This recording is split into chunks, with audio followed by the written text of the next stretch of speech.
E se pornografia não é arte? Arte contemporânea é só pênis e vagina. Ninguém quer ver essas modernidades de diversidade nas artes. Tudo artista degenerado, vão tudo pro inferno.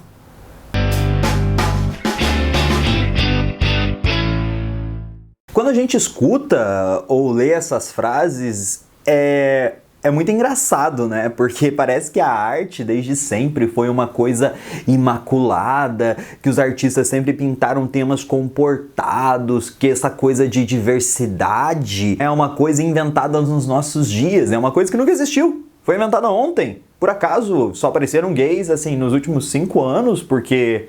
né? Antigamente não tinha esse negócio não, antigamente não tinham lésbicas, antigamente o pessoal era todo heterossexual e esse negócio de diversidade não existia. A arte era uma parada assim pura, livre de qualquer tensão sexual, simplesmente ali ao nosso deleite, para você ir num museu, para você ir, sei lá, num espaço reservado para a arte, numa igreja...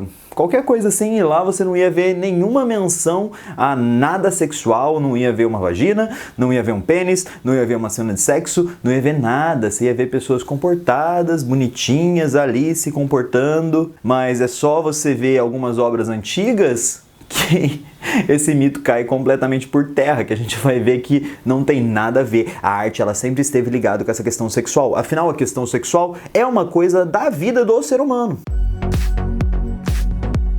A gente tem um tabu muito grande ligado ao sexo e à sexualidade. Hoje em dia as pessoas pregam que a arte não deveria falar de sexo, mas desde a pré-história o homem fala de sexo na arte. O Brasil, inclusive, tem um dos maiores acervos arqueológicos de arte rupestre que mostra relações sexuais entre as pessoas. Se você pega tribos indígenas, se você pega maias, incas, comunidades tribais africanas, você vai ver ali uma enormidade de produções artísticas que falam sobre o sexo. Tem obras de arte que são simplesmente falos gigantescos, você tem representações arqueológicas que mostram essas práticas sexuais de maneira bem explícita, e não é aquela coisa convencional, não. Às vezes são práticas que envolvem várias pessoas até ao mesmo tempo. Tem cidades no Japão onde tem construções com representações de nossas genitálias das mais diversas formas, e a gente acha que não, que a arte não tem nada a ver com sexo. A gente cria um tabu muito grande, a gente tem uma opressão tão grande em volta do sexo que, sei lá, eu teria que gravar um vídeo mais focado em Foucault, né, para tentar entender essa nossa relação com a história da sexualidade de um modo geral. Ah, você tá falando então que o sexo tem que ser aberto, liberado para todo mundo, colocar nossas crianças no sexo e tudo mais? Gente, eu não tô falando isso. Eu tô falando que nós adultos temos uma relação muito complexa com isso, e a gente cria vários tabus, a gente cria várias barreiras que acabam deixando o negócio tão mistificado e bizarro que ele se torna estranho. A gente coloca um véu de pecado e de sujeira em cima do sexo que a gente daí mal se relaciona com ele. A gente mal se relaciona com a nossa própria sexualidade. Quando eu olho para templos indianos, como por exemplo os templos relacionados ao Kama Sutra, Kajuharu foi construído no século X, e a gente tem todas aquelas representações sexuais e todo aquele entendimento sobre o que é o sexo e como alcançar o prazer e como aquilo ali pode ser bonito, como aquilo ali pode ser puro, como aquilo ali pode ser uma prática saudável para o ser humano, sem o véu de perversidade, simplesmente uma prática comum entre as pessoas, porque faz parte da vida das pessoas. Gente, a gente nasce disso. Na maioria das vezes, tá? Não vou excluir ninguém aqui no vídeo também. E quando a gente vê os afrescos de Pompeia, né, a gente vê que a prática da diversidade sexual é uma coisa muito recente mesmo. Os afrescos de Pompeia nem representavam homossexuais, bissexuais, não mostrava nada disso, né? É uma coisa da modernidade, a homossexualidade ou a bissexualidade. Tudo coisa de hoje em dia. Se você pega Pompeia, você vai ver que tudo que eu tô falando aqui é ironia. Pompeia é repleto de afrescos que mostram como eram essas práticas lá na Roma Antiga, que mostra como existia essa diversidade ali dentro daquela sociedade também.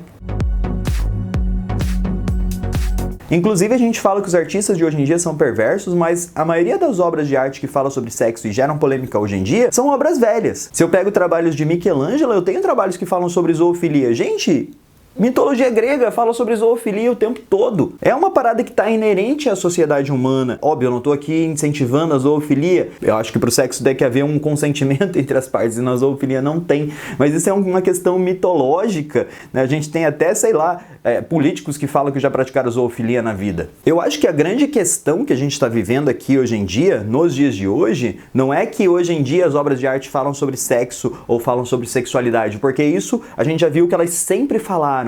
Acho que a grande questão aqui é que a gente está colocando na esfera pública uma questão que deveria ser da esfera particular. Gente, o sexo e a sexualidade são coisas de cada indivíduo. E a gente está querendo levar isso para o espaço público, para a discussão pública, como se o público devesse escolher qual é a sexualidade da pessoa, quais são as práticas sexuais que aquela pessoa deve ter. A gente está querendo mandar nas práticas sexuais das pessoas. Olha que absurdo! A gente vive numa sociedade onde o Estado e algumas instituições religiosas mandam no nosso corpo, e o mais estranho é ver pessoas que apoiam a questão do indivíduo, da liberdade individual, apoiando discursos conservadores de que o Estado e instituições religiosas devam mandar no corpo das pessoas. Sabe, é muito estranho ver uma pessoa que se diz assim: ah não, o indivíduo é a maior instituição que existe na sociedade. E daí vai lá e quer se meter no sexo do outro, e vai lá e quer mandar na sexualidade do outro. O quão discordante isso é. Vamos prestar atenção nesses discursos.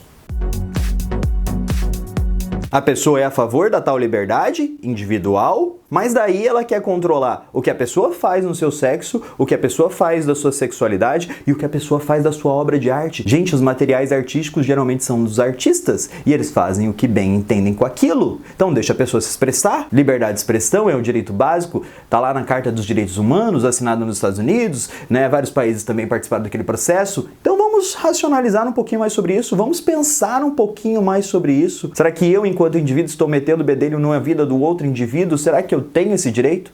Será que as práticas particulares de cada indivíduo devem ser levadas para uma discussão pública? Será que é dever do público, do Estado ou do outro escolher o que o indivíduo faz com o seu próprio sexo?